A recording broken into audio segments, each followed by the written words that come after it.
Hello, and thank you for joining us. This is Conversations on NTA. My name is Nike, and we have a lot of people in the house with an interesting topic for you. My name is Enobon Robin, and I think I'm going to be sad the whole time. Why? The table you are trying to shake, I'm sitting on it. But it's okay, so nice to meet you. I'm Miriam Lemu. I'm a motivational speaker. I'm also a marriage counselor. Oh, great. Yes. Thank you. I'm Halima Usman. That we'll hear about long-distance relationships and how people cope from the streets. We'll be right back after this.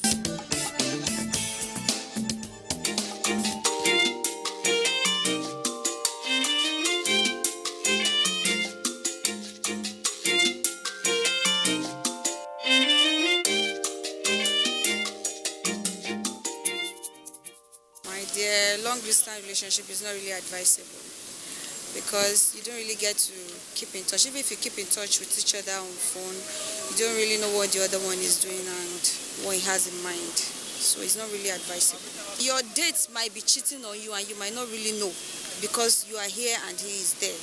Actually, I like a long distance relationship. I like it because I'm here now. Example, I'm here now, I'm working. My girlfriend is your other side, you know. For me to say people should stay together when we are not already married, you know, I can say that will give me some kind of issue, stopping my work, all this kind of thing. But if she's far, myself, I'm here, you know, we are working, we can be seen once, twice in a week. She's always spiritually with you. You have to manage yourself because you have to make sure that you keep the faithfulness. You vow to see how two of you can manage yourself. Even when you are far, you should be able to manage yourself, because the distance is not a barrier to the affections you have. And you are vowed to keep that serenity, that faith in you for her, and she has also vowed. So a woman too has the onus down on her to also manage herself as you manage yourself too. So we could talk on phone, my guy, how far? How are you doing? She will also talk. That affection, there's that telepathy. And you create some level of very high level of affection and sensitivity. That even when you are not there, you are thinking of her. And in that reaction, she will also show that affection that my husband is thinking of me. And if she has even anything to think of, she will say, this guy is there for me, and I'm there for him. Nice. My wife's like my spinal cord. As in, when she's not around, I'm lifeless. So most times she's not around, I have to do the house chores. And when she's around, she does everything. Although I assist her sometimes, but most times I just sit down and watch her and tell her well done. But now she's not around, I have to call my siblings, or I have to not get a maid that come in the morning, even in the evening, just to clean up the stuffs, wash some clothes, cook. Although when she travels for long, she kind of leaves food stuff for me, but I don't really cook much. So it's not easy. So it's hell, trust me, but I'm trying to cope. The way the surroundings as an environment. So it's not encouraging for a man without a wife. But I tend to play a lot of video games, play a lot of music, just try and keep my thoughts intact and all that. It's hell, trust me, but I'm coping. So far, I'm coping. It's not easy for me to stay without her, because I have a young family, and the kids, staying with them, taking them to school is not easy, except we need to have a house. For most women, it will be time to take a holiday from the kitchen, if you know what I mean, and of course get some time to yourself, time to sleep and all that. But again, if it's a long time, the man is away for a long time, again, for people like me, I tend to become a bit edgy, and then it's time to be on the phone most of the time. Otherwise, for those of us who are career women, as you can see, our job becomes, we take solace in our job.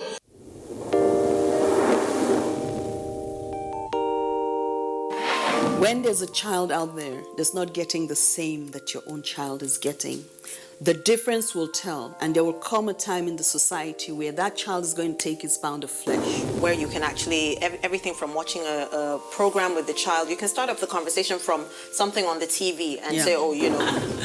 For me, it's like, hurry up with this business. And the other one said, Auntie, it's not about me, it's about the guys. They're not ready to marry. Yes. If she wants to ask something, no, I know my mother very well. In fact, the most interesting one is when I put up pictures on WhatsApp, you know, Snapchat filters and all that, she will call me, remove that picture. There was a day I got tired of all that and I said,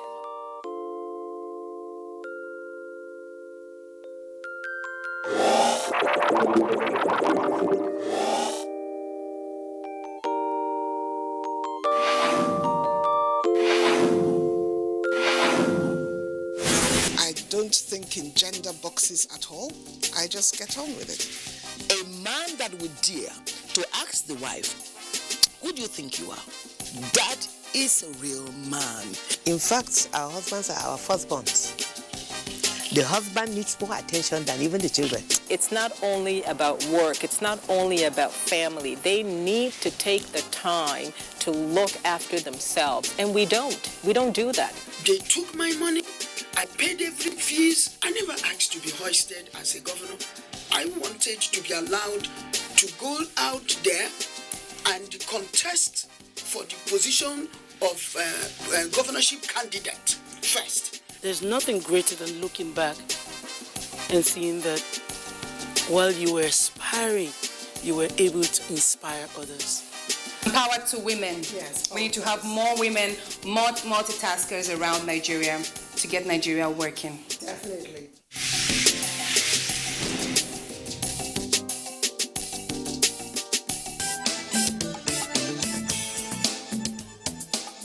It's Conversations here on NTA, and we're talking about coping with long-distance relationships. I'm sure we all have our stories to tell, but let's start with the marriage counselor in the house, Miriam. Long-distance relationships, especially in terms of marriage, sometimes you can't help but find yourself in that situation. I was in that situation with my husband for some years. Some of the family members are very happy about it, but sometimes it's inevitable. How are you supposed to manage? Well, it's really quite difficult. It's very challenging and very straining on any relationship, on spouses as well as on the children.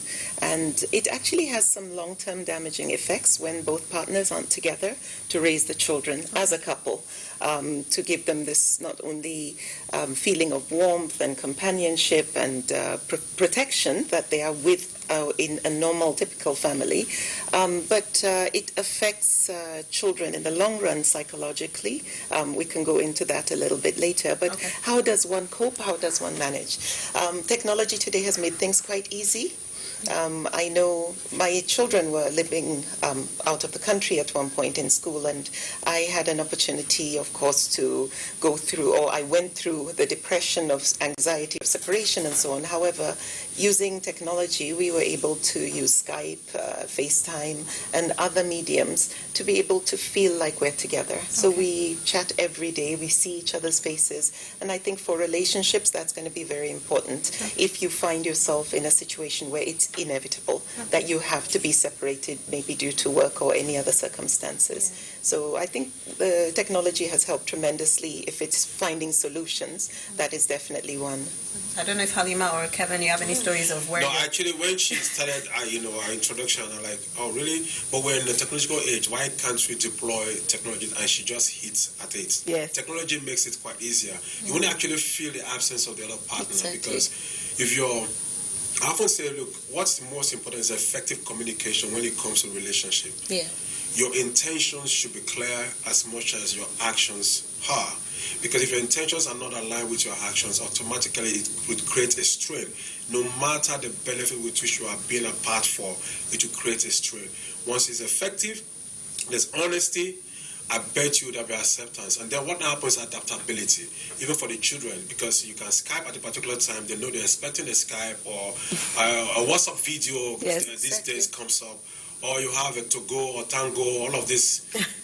different media that is available for people to utilize. So once we can deploy that, if it's absolutely necessary for the parties to stay apart for the purpose of the good of the family, then why not the sacrifices and adapt to what it needed to be adapted? And then there's something I also add to that, which means that if you get to know your personality type before getting involved in a relationship, you can actually draw a balance and create the right incentives for the purpose of the distance that you will be.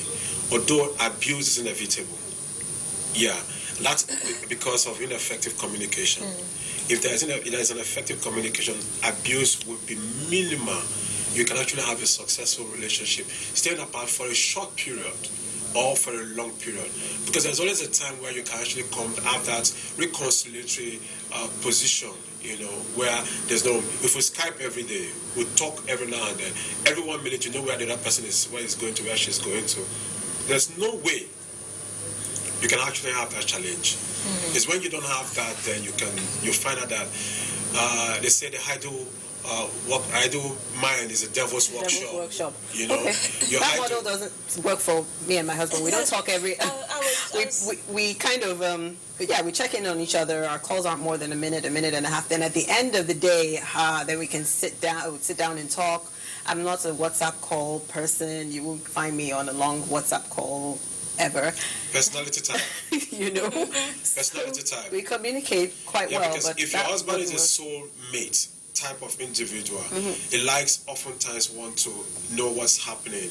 If you are the type that you're more of an achievement driven person, of course you won't have the time to want to talk, because for you, talking is waste of time. Okay. There needs to be a balance. There needs to be understanding. Talking is waste of time. If he's always coming to talk, what's this guy? If he what's his call now? He's calling again. Let me wait. Because some guys use it to, well, not my husband, but some other guys use it as close marking. My cousin, her fiance used to do that all the time. So where are you now? Okay, so what are you guys doing? Okay, so what? I can hear something in the background. Are you sure you're at home? Do you know why? It drives some of us crazy. Yeah. Do you know why that's so? I said something about ineffective communication and dishonest presentation.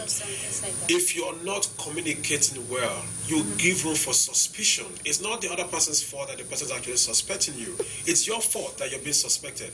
Okay. Quite frankly. Because see, there's no reason why you tell me you're going to see Nike at Gariki, then the next thing you're at Wuse 2.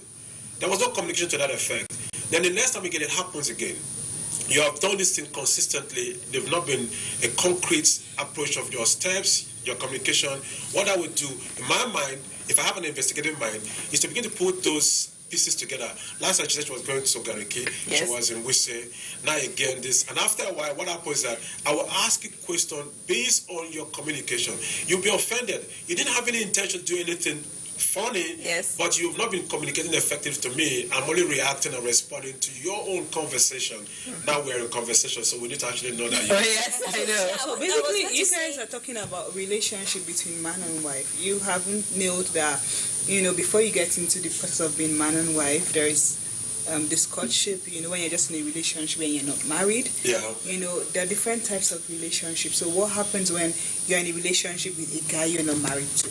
You're in a relationship with, some people have a female best friend, you don't have any blood connection, oath or anything, and you have to find a way to communicate.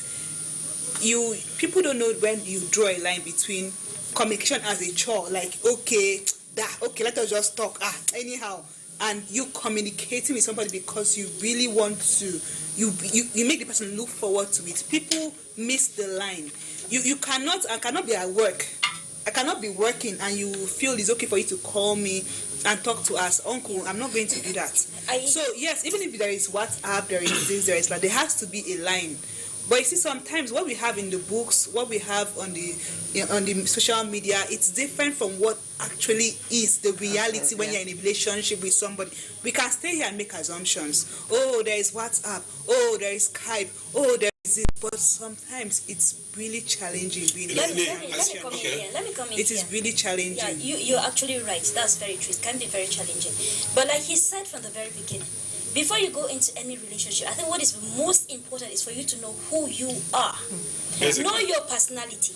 So that you tell the other person, this is the kind of person I am. I love to be on the computer 24/7. I love to, but please, I don't like too much discussions. I'm a public speaker, yes. I do a lot of writing, but I don't like too much discussion on the phone. Hello, how are you? No. Let's hit the nail, discuss what is important, and just get away. Those are there, but you need to understand who you are. And let the partner know the kind of person you are, what times are convenient for you to talk, and what times are not convenient for you to talk. Effective communication. If that is just the bottom line. You need to understand and have effective communication with the two of you. See, what you said, right? Let me just add this. What I've found out recently is that a lot of relationships have actually turned out to be Secret Service relationships. Oh my goodness. Yeah. We're doing FBI. So you begin to look for ways to, undermine the other person without even knowing you're actually undermining the other person.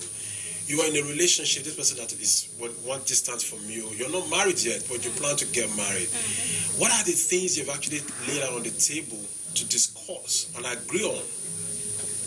We assume things and expect the other person to become magicians or mind readers to know what we intend to want to do or say or act or how we expect them to behave with us without necessarily asking things. You don't even know that asking is a gift that you need to deploy in your relationship. I would prefer you come here at XYZ time, and this is the time I need to actually spend. It's a demand. You ask, effectively. The person will understand. Give the person the opportunity to also understand what you're saying, not assuming that the person has actually understood and you drop the phone. You need to be sure you are heard clearly, understood clearly, so you can actually do the thing that is expected. So if there is a shortfall of that expectation, it's also in your place to communicate that. The last time I made demand of this, you didn't meet up this demand. It affected me. It's effective communication. If you're not doing that, what will happen over time is that you become repulsive. You begin to see yourself acting in some manners that's not expected. This same person that you say, man, the best thing that's happened to you is becoming a major problem to you all of a sudden. Yeah. And it looks like it's bewitched or she's bewitched. No, it is because we're not communicating effectively. So we if I may add, Yes. with regard to the question you asked is how do you cope, what do you do, find solutions. I think the relationship goes the communication goes beyond just talking. Obviously, your spouse has needs. Intimacy needs as well, and I think that's where this thing to do with suspicion comes up, into play. So obviously from the foundation, how you searched for your spouse, the kind of person you attracted, is this person who already has this as part of their character, and so most likely are more likely to do such things after they get married, extramarital affairs. But I remember when I was counseling a gentleman who had actually had an affair, and he said, and it was actually a long-distance relationship, and he said, man, no be wood. And this issue to do with loyalty from the get-go, how you establish the culture in the relationship is so critical. I know I've been married, actually, will be about 27 years this year in September. And the relationship my husband and I have built over so many years, and I travel a lot. So in as much as I'm not living out of the country for a long time, we do have to keep in touch and communicate and try and find effective ways of pleasing each other and making sure we keep each other top of our minds, so that so when we talked about my people who will be texting or sending you messages at work, we have our routines, my husband and I. Even at work, on a good day, on an average day, if I've not heard from him before the end of the day, I know something isn't right. He just sends me a message. He doesn't interrupt my work, and we do a lot of if I may use this word, sexting. But these are things that strengthen the relationship, makes you wanted and keeps anticipation for when you do get together. We're talking in a healthy relationship where the couples are loyal to one another. So ways to improve or strengthen and keep that bond still close and strong. In addition to using technology, these are the means of communicating. A friend of mine told me that he couldn't let his wife go on study leave abroad, primarily because man no be wood. Isn't that holding her back somehow?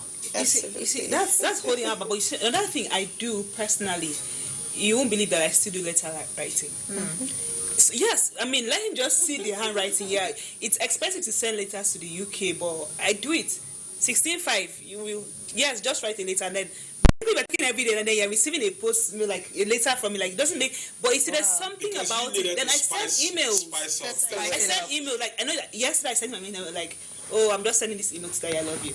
Exactly. As simple as that. But I know he hasn't seen that email because he will respond. But you see, it goes beyond WhatsApp, text messages. Try surprise him.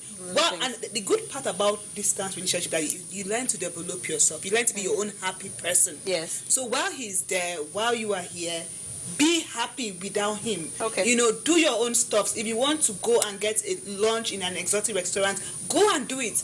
If you feel you want to dress up, take a picture, send to him. Do it. Be happy, because sometimes when you're together with a man or somebody, you may not really. There are days when you want to be on your own. Yeah. There are days when you just want to have it, like you just.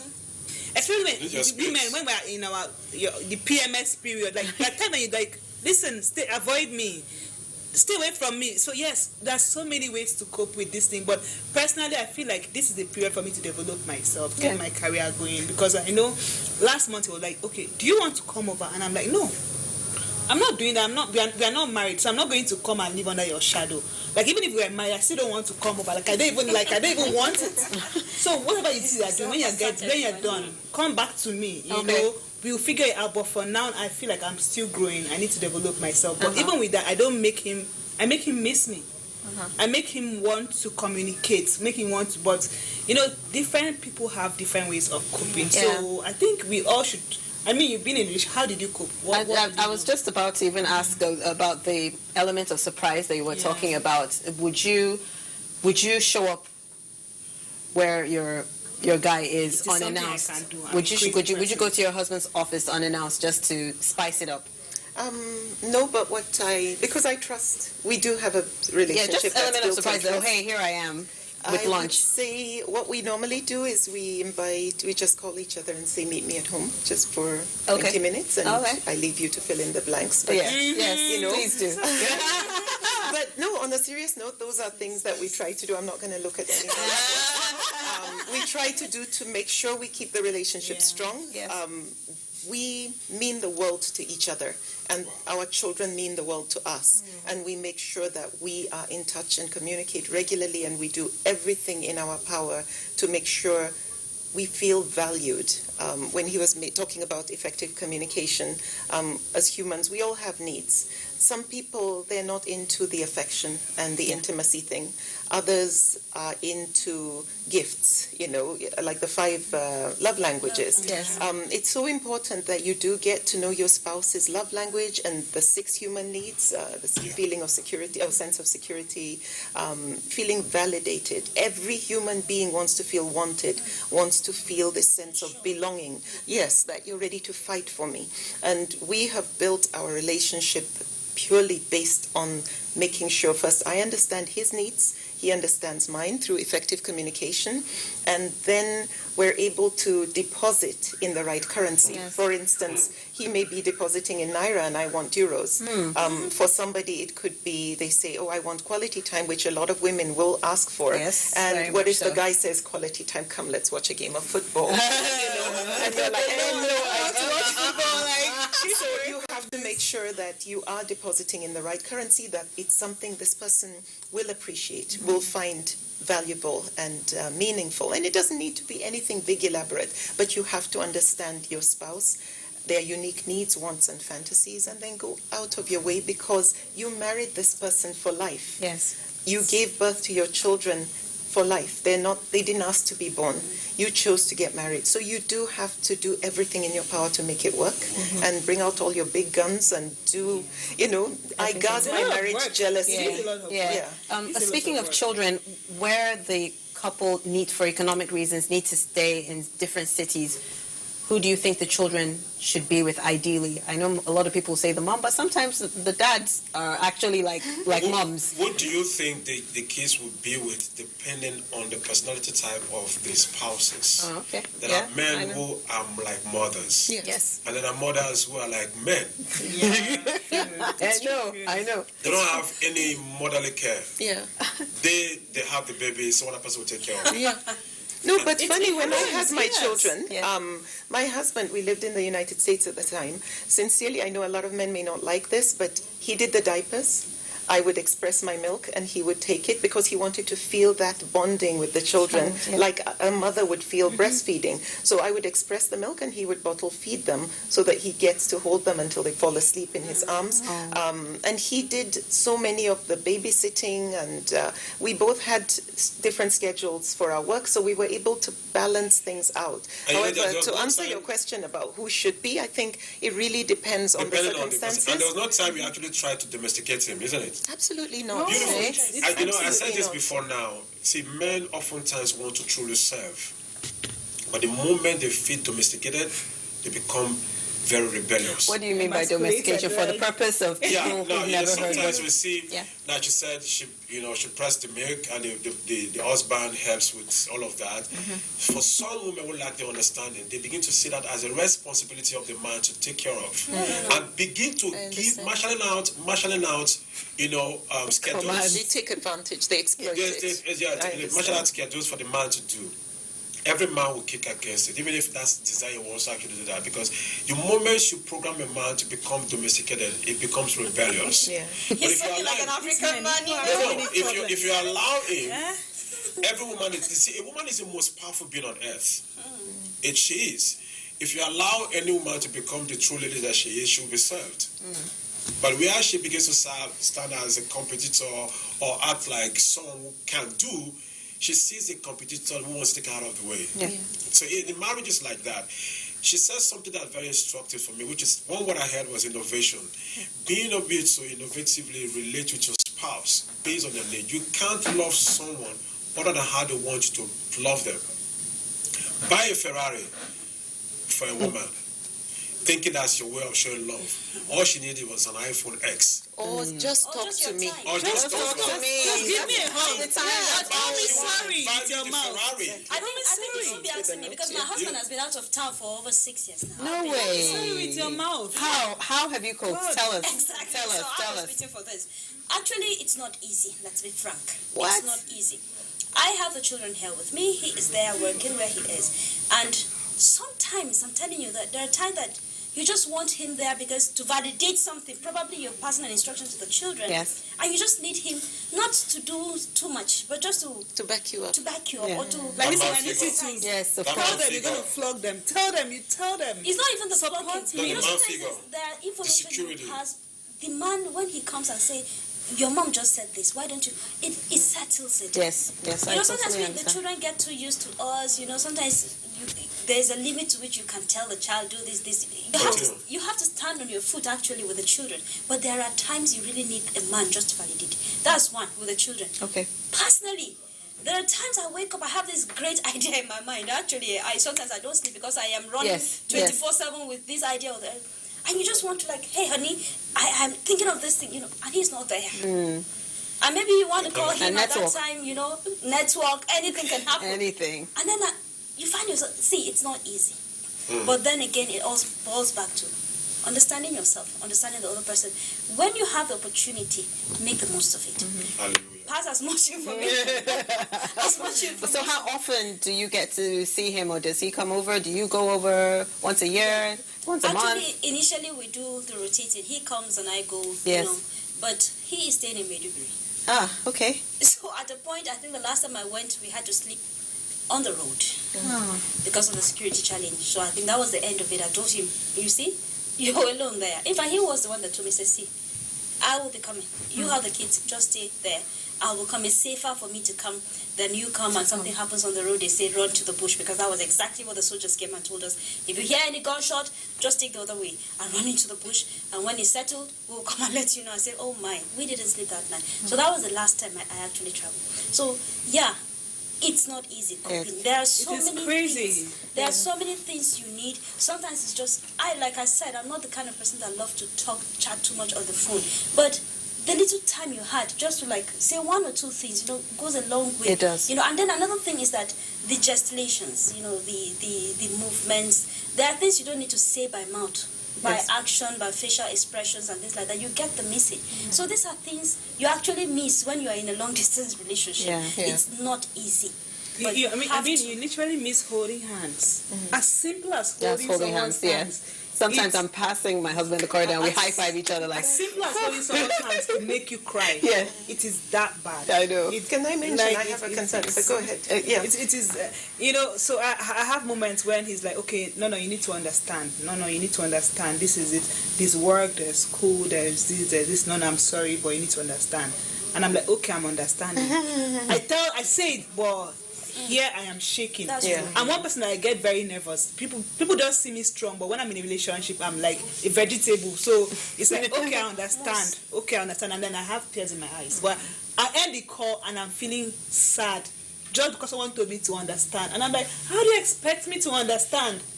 You need to give me details. Where are you going to? Who are you seeing? How long are you staying? When are you coming back? Wow. Yes, this is me. Like, I am very demanding. I am very, so sometimes I try to pretend that, okay, look, you know what? You said be understanding, so keep your space. But no, give me 5 minutes. I'm calling you back. Okay, just tell me, where are you? Just tell me, what are you doing? Okay, this last time I won't call again. So it's crazy. It's tensioning you. Yeah, but there's even an application, a device with your phone. You plug it in, you can actually have your touches through an app. Really? For real? Because I think I draw the line at that. Explain this. What are you You said you're talking about touch. See, we're talking about being innovative, right? Looking room for understanding. You can actually close your ranks, irrespective of the distances, by virtue of using technology. We're trying to make things simpler, it's understanding that makes everything work in every relationship. Communication is a life wire of every relationship, right? Effective communication is beyond the life wire, it's a sustaining strand that holds a relationship. And so to be effective in your communication means also, what are the alternatives that you can actually deploy to still have a similitude, not pseudo, a similitude of what you should have ordinarily had. The placebo effect, it helps, right? The placebo effect helps. We can't continue to be very traditional and expect a different results. In our relationship, we also need to be innovative. What are the ways we can? Those touches, you get tired of it after a while also. Please don't touch me. Way. No, I'm going somewhere, because sometimes you say, you mean the phone touch or what? No, not the phone touch. It's a physical touch, I'm sorry. Don't touch me. There's sometimes you say, don't touch me. But most times we say, don't touch me. That doesn't mean we really mean don't touch me. When I tell you don't touch me, don't touch me. That's what I'm saying. You haven't figured out the code. You haven't figured out the code. So, because, see, my late pastor once said, he said, a woman has about 21 life wire working through her. So sometimes you get confused to know which one to relate with. A man has about 7. And so there's a whole confusion because the same thing you did yesterday that made her smile can offend her today. That's right. Yeah. Bam. So you need to know her mood. Innovation. You need to know. You need to be able to. Sometimes you have to use signals to be sure. You have to be monitoring. Is this signal really clear? because if it's not really clear, you try it, you'll be amazed. What do you do as a man? You recline and have the understanding. Okay, one of those moments. You say, they don't come. You can actually say that. Village people, they arrive. Kind of use that jokingly. So that you don't get because a man that is rejected is actually a type of domestic abuse. It is. And not just a man, both ways. Both ways. Yes, both ways. I agree with you. Wait. So you're saying I have a headache is domestic abuse? Is that what you're saying? No, not saying psychological abuse. Which one? You knew.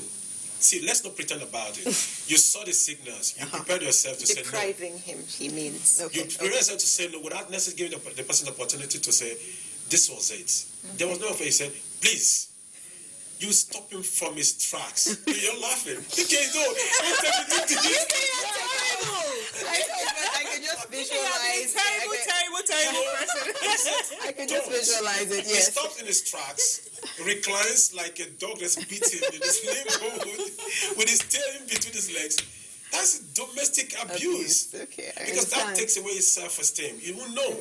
Yeah. Are you serious right now? Yeah. Yes, She agrees with She agrees with him. Absolutely. Oh, yes, absolutely. Yeah, he has anticipation, he's expecting something, and you have not seen the signals, or you saw and you ignored, and then when he's ready to make his advances, you now just put him down. Shut him down. In a way that is not, that is cruel. Yeah. So, what if you are posing? It's called posing. It's not posing. No. As spouses, we know the signals to look out for. The radar goes off that, like, okay, this is what's going on. But I just wanted to come up from another angle with regard to the distance relationship is, in our African culture, we are quick to have children. And 9 months after marriage, everybody starts like, where is this? Is there something wrong with you? Are you sick? When you find yourself, and this is a big concern for me, and I talk about this often, is the fact that newlyweds need to go through a period of getting to know you, understanding each other, adjusting. Then you also might happen to be newlyweds who have careers that are very demanding.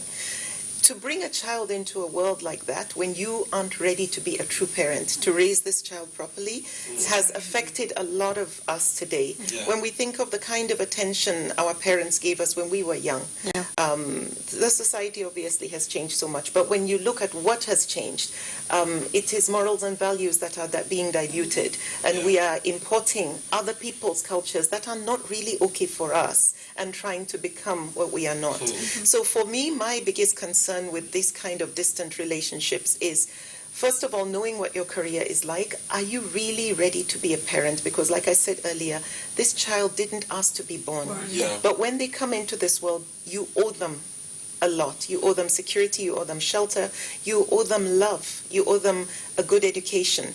And you need to teach them values so they don't become dysfunctional or menaces to society. Those are all responsibilities parents have. And so with regard to being a couple and leaving one parent responsible for raising this child, it can affect society in the long run. Because if it's a boy you have, a boy needs a male role model at a certain point in his life. From ages 7 upwards, most likely. If he doesn't start seeing how a man is supposed to behave, what he's supposed to do in different situations, he won't grow up with that holistic experience that a child is supposed to have. So for me, that is a big concern with long-distance relationship. First of all, if you're newlyweds, take your time. Do it when you are ready to become parents, especially if there's a risk that you won't be involved, that both parties won't be committed to raising these children. So that's just another point I wanted to raise. I need to add to what she just said. Sometimes before we get married, there are, especially nowadays, we have too many contracted marriages. We just want to marry because of our parents, because of pressure, business, pressure, different things. At the end of the day, these are the things that really affect if you're not together. Even if you're together, it has a lot of effects on the marriage, sustaining the marriage. Talk more of when you're not together. So these are all things you need to put into consideration, apart from knowing yourself, knowing, are you ready after marriage to have children? When are you going to have the children? You also need to know, why exactly are you going into this relationship? Funny, I took 6 years before we reached, my husband and I, 6 years before we had our first child. And that was and it was deliberate. During premarital getting to know you period, we talked about it, and he said he knows how important my role is as a parent in the relationship, how much influence as a mother I have over the children. And he says, I know you're not ready now, and I want to make sure that by the time we have the kids, you are ready to be a real mother. And it took me 6 years before I said, look, Said, I'm ready. Oh, wow. And by the time we had them, we were both so involved. Like I said, he was really, really involved in helping with everything, even the cooking during the time I had the kids.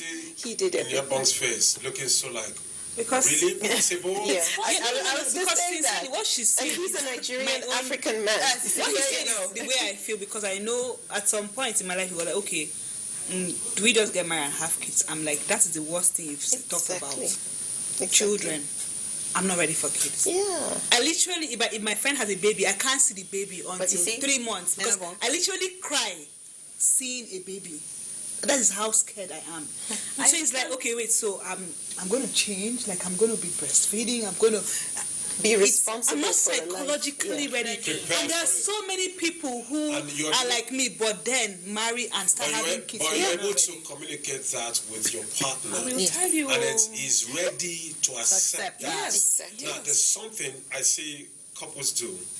We pretend about our intentions, hoping that this other person will change their mind. We'll get into and change the goalposts in the middle of the road. That brings conflict. Yeah. It's rare, quite frankly, to wait for 6 years. Mine wasn't up to 1 year, and in-laws are already calling. You know? And I'm fine. I don't have any problem because I did all my tests. So if you think that the best time would be, it's also very important that couples are actually very ready. Very, very ready, irrespective of the pressure or your affluence or whatever. You should be very, because parenting, not for children. Parenting is actually for matured adults. But what we find these days, that's why we have delinquencies all over. The world is going crazy. We are 95% of our environment, and 5% of us comes from us. That's what they call the nurture by nature, style thing. So if that is the case, if we're not making sure that the environment with which we're living in actually can accommodate, educate us the right way, begin to have kids who will grow up to become something else. Exactly. And you see, if we don't give them the best within this period, this window, moments of their learning, they're gone. And tomorrow we begin to complain about children. You don't complain of a child when he's way over 12, 15. Yeah. You do it when he's still young. You begin to shape him, mold him, tell him what to do. My husband is not around. But what I do with my son is I sit down with him and say, you see, these are the things that are expected of a man. Again, we women too have a lot of role to play with children, and especially with our men. Because we train them to become men. Exactly. If you don't teach them the right thing, they will grow up and become, let me use, wayward men. Their wives will be complaining. I always tell my child that if I hear your wife complain about you, I wouldn't take it lightly. I will come to your house. I used to say it jokingly. I'll come to your house. I'll flog you. I say it jokingly. But then I do make out time to sit down with him, especially the boy, and tell him that these are the things that are expected. I say it is your role as the head of the family to do certain things, to provide for your family, provide for your children, do this and this and this and this. Your wife will support you, yes, but I just want him to have that sense of self-responsibility, that sense of self-respect. When you reach that, you have that in your head. Every other thing is secondary. So you know that I'm going into this relationship, I'm going to have children, and what is expected of me. But we have to start it early. So if my husband or my children don't get the message now, they will grow up and marry, and then the problem continues. And then it's a vicious circle. The effect on the society. All these problems we're having in the society. I remember the other time I was here, we're talking about family and things like that. I said this thing, the reason why we have so much vices in the society is not government, it's not bad leadership, it's absentee parenting. It's what we have injected into these children. You see, from certain age, a child resembles his parent. He talks like his parent, he imitates, he does a lot of things.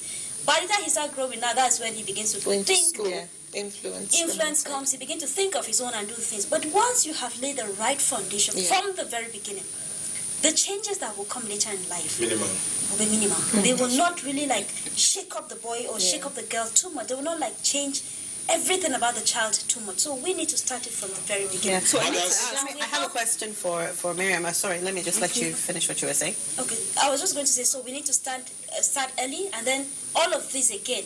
We were talking about long distance relationships. So it all depends on who you are, how you grow up, what you believe in yourself, how you see yourself, your self-esteem and things like that. She talked about all this being suspicious, where it all starts from how you were raised. Yeah, but I have a question. So what happens to parents who send their kids from nursery school to boarding house? How do you... I mean, that's another relationship. That is just cruelty. Because you've sent them away. Okay, you want your own time. Yes. But, that is... you've missed... Nursery school, they're in boarding house. Secondary school in boarding house. University, they're in the hostel. You don't have kids any longer. Why did you? That's You don't completely have. not it. Yeah. But this is the situation that they we are want facing. Yes, from primary school. There are schools who are from nursery school. Primary schools Yes. that have boarding. But That's the height of irresponsibility of a parent.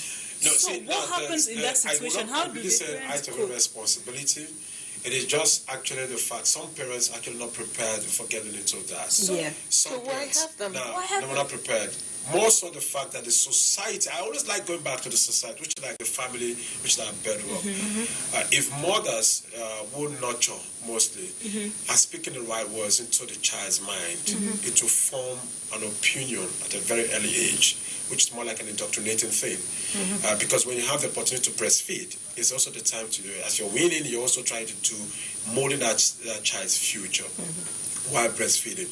You see people who, I think I call them misroads. Forgive me to use the word misroads, in the sense that they were not prepared of being mothers because society makes some kind of pressure and they get into motherhood and realize that the responsibility is huge. Even when the husband is very supportive, they just want the babies outside to be with other caregivers. They pay the money, they go visit. There are people like that. They have psychological problems. Let's face that. Okay, they have psychological problem. Now there are those that it's absolutely. I met a young guy, has 3 kids. The wife just one day bail out. She couldn't take it anymore. She had this midlife crisis situation, and she bailed out, left the kids, 2, 4, and 6. The guy had no option because he had a job doing, no family members or anything. He had no option but to look for a way to put them in the boarding house, where there be caregivers to visit and all of that and those things like that. For a short period though. So you have scenarios like that. You can understand that. So if the society, right, if we begin to place the right values and ensuring that those values are inculcated into the lives of our kids, they will grow to become better kids, because kids will always do what we do, not what we say. You know, they're like sponges. They do what we do. They see it. Oh, daddy is always not there. A child has asked the father, you know, who's the best man? The father, you know, narrated, put out the features of the best father, rather. And after I said that, so that means mommy is the best father. Correct. You know, because of what the mother was doing, the father wasn't doing. Then it struck him to realize that, wait a minute, it's not the money I'm bringing home. It's not I need to about actually spend time with these kids to do things. That brought the change. Right? I do cooking. When the needs arises, I do it. But if I'm domesticated, I reject it. I'm interested in statistics. I know you counsel couples, young and old. Let's say you talk to 10 couples. Just how many of them are in long-distance relationships? Because it seems to be a lot more prevalent. Yes, it seems a lot more common now than back then when, you know, when I was growing up, for instance. It is more common now. However, I don't have any numbers with regard to any any statistics or any survey that's been conducted. However, this word absentee parents is a big issue. You know, when you go down to the root cause of why kids go on drugs, is because of neglect. Sometimes one or both parents are absent and they now find a new model, a friend, peer pressure, and they give into it. So definitely looking at the trend right now, that where we're headed in this country and the kind of vices we are seeing, it goes back down to good old family values going out of the window. And unfortunately, parents not our kids things far better than what we ever had in life. I believe strongly in make sure you raise your children to be better than you, greater than you, but don't spoil them. Don't ever give them too much. Before we started this conversation, you know, I was reading something on my phone, and somebody sent me a message on WhatsApp, and it's a research, and they were asking about child abuse. And funny enough, I saw 6, 7, 8 years children, 9, 10, 11, 12, talking. They were saying it. My dad and mom are not always around, they're traders, so I'm staying with auntie, this does this and that to me, uncle this. You see, all of this have a way of affecting this long distance relationship, this absentee parenthood, you know, it has a way of affecting everything. Sometimes we don't even know that our children are already into certain things that we think they're that innocent. But because we are always absent, like me now, I feel very bad sometimes. I have to sit down with my children and tell them, I say, see, I feel very bad that I'm not always around because I go to work in the morning, you come back maybe around 4 p.m. and I may not be around until maybe 5, 6, I come back home. Sometimes even worse than that when I have work to do, But I feel bad, and then I try to make up to them. But then there are times that the parents are not even there completely. My husband is not around, and then maybe I'm a trader. I stay in the market. I need to make some more money for the family, and the children are left all by themselves. They go out. They do a lot of things you don't know. This has great effect on the family value chain at the end of the day. But if you look at it at the end of the day, we have virtually destroyed the future of these children by just being absent. Exactly. There's also a religious angle to this, where we think, okay, God will take care of these kids. I've heard the mother said that it doesn't matter if the mothers are there or not. The kids will become what they will become in the future. And I'm looking at it really. I know what I said. I said motherhood doesn't fit you. You can actually give birth, but you not be called a mother. Because motherhood is nurturing, is the care, is the bonding, is ensuring that this child is properly weaned to the stage where the child becomes a better person for the society. Marriage is a lifelong experience. It's supposed to be something that makes us to have an harmonious society. All of this is a design. God actually designed all of these things to make life better for us. But because we lack understanding, we abuse these things and begin to create unnecessary excuse for those things. Absentee, why would they say absentee parenthood? Or here, single motherhood. There's nothing like single motherhood. You're a mother, you're a mother. There's no single motherhood. There's not like single fatherhood. You're a father. Do what you're supposed to do as a parent, and ensuring that your partner has the right, what do you call it, ingredients into this meal you're trying to prepare. If you want to do it, if you're from in your bunk's place now, you want to prepare afefere, what you call afefere, you must be sure the ingredients are all complete. It's not. It's actually the family mindset. Regardless of whether it's a long distance relationship or not, it's how do you view your marriage? How do you view your family, the unit, this beautiful thing you're trying to put together? And obviously things like infidelity do not feature. Loyalty to each other, establishing the good values and making sure the kids grow up feeling loved. You play with them, you wrestle with them. I swear till today my son is 21 and the other one is 18. They are still doing WWE with their dad, and he keeps swearing, Mariam, they're going to break me one of these days because they're bigger than all of us. They're taller than us, but they are wrestling the way they did when they're kids, and it's like it lasts. It's a lifetime thing, and I can promise you, they most likely will do it with their children because this is what they saw. My child, when he was 11, said, "Oh, Mama, I can't wait to get married." I was like, "You little chicken, you're just 11. Why?" It's like, because we would want to dump our children with you the way you dump us with grandma so that you can go off on a honeymoon with your baba. But it's that growing up seeing so much love and affection around. They love that so much. Even today, the two boys were talking about marriage and then an argument ensued. These are not small boys, 21 and 18. And this one, the younger one said he's going to get married first. Like he can't wait to be married. And I was laughing. They have sort of the information about marriage. I do.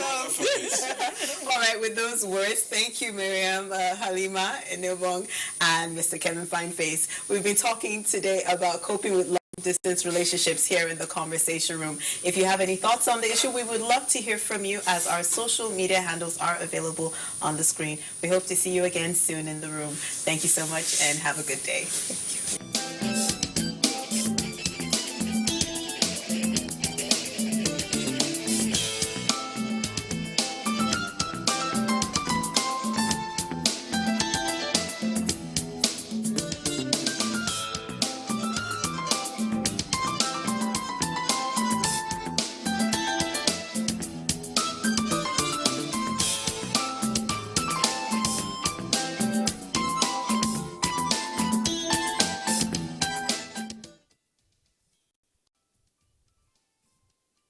Pride.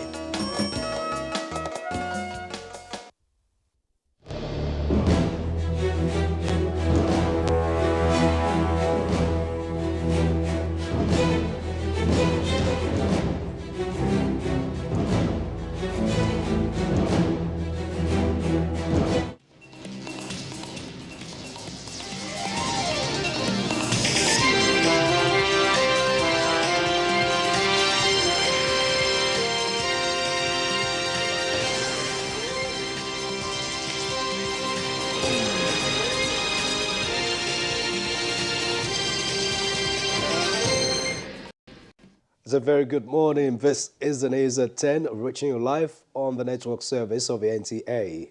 Abuja, I am Muspa and Wahab.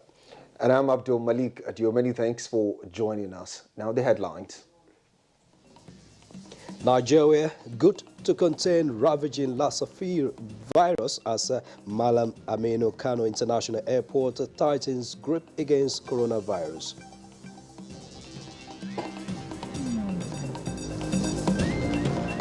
Federal government to take stino measures against heightened insecurity in parts of the country. We have to be much harder, because one of the responsibilities of government is security. If you can't secure your environment or your country or whatever, you can't manage it properly. So security is number one.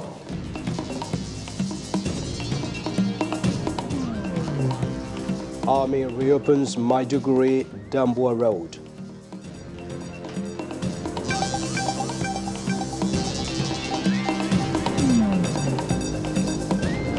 The Ministry of Women Affairs undertakes to get Nigerian children off the street for good.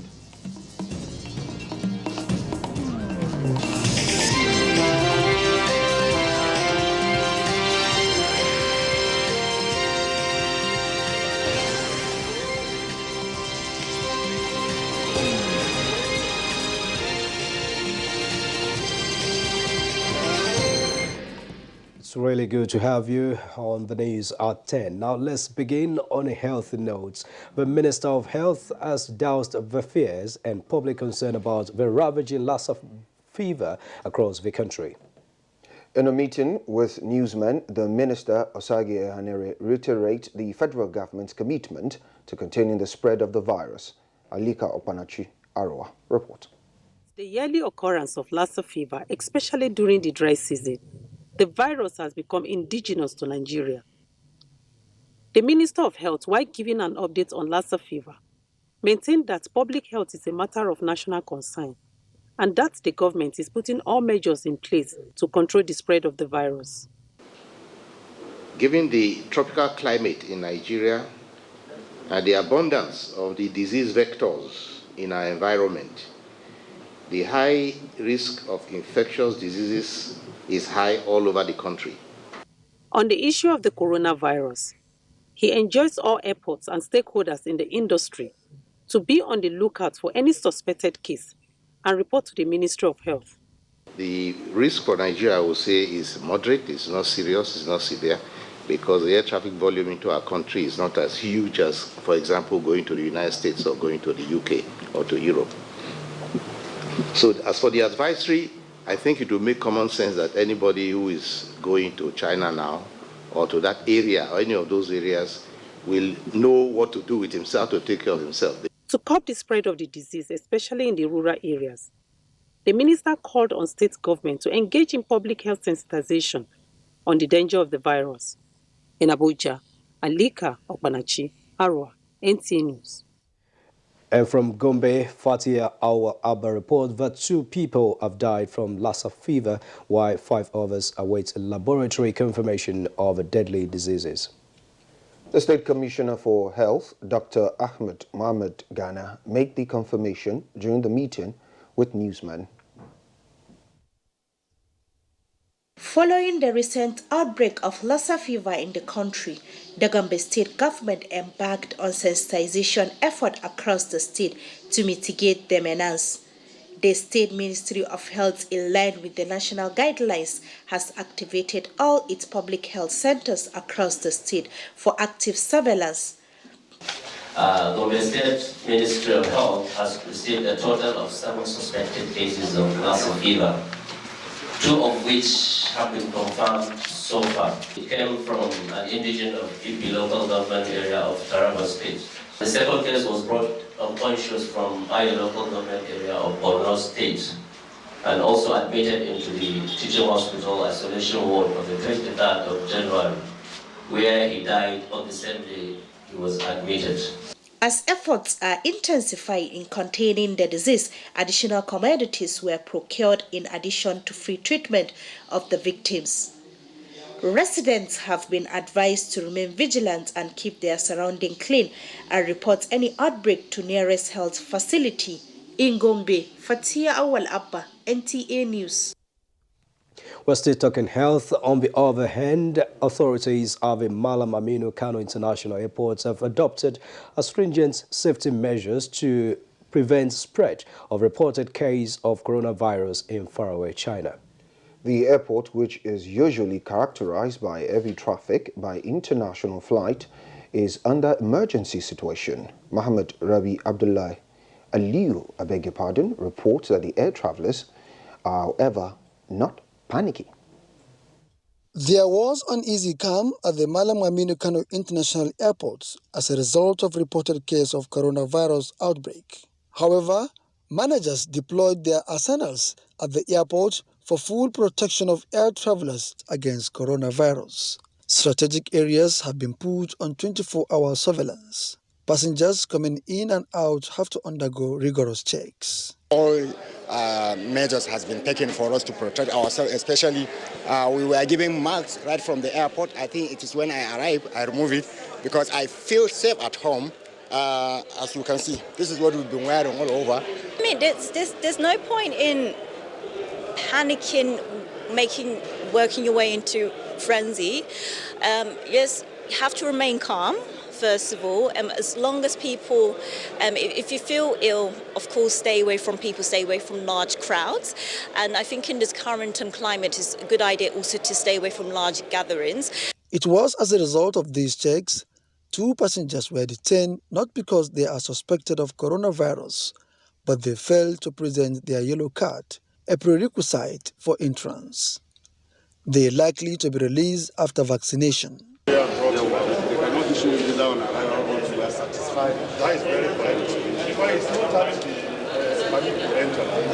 Officials at the Malam Aminu Kano International Airport who declined to speak on camera told NTA News that stringent measures through public enlightenment campaign has been mounted in and around airport to create awareness.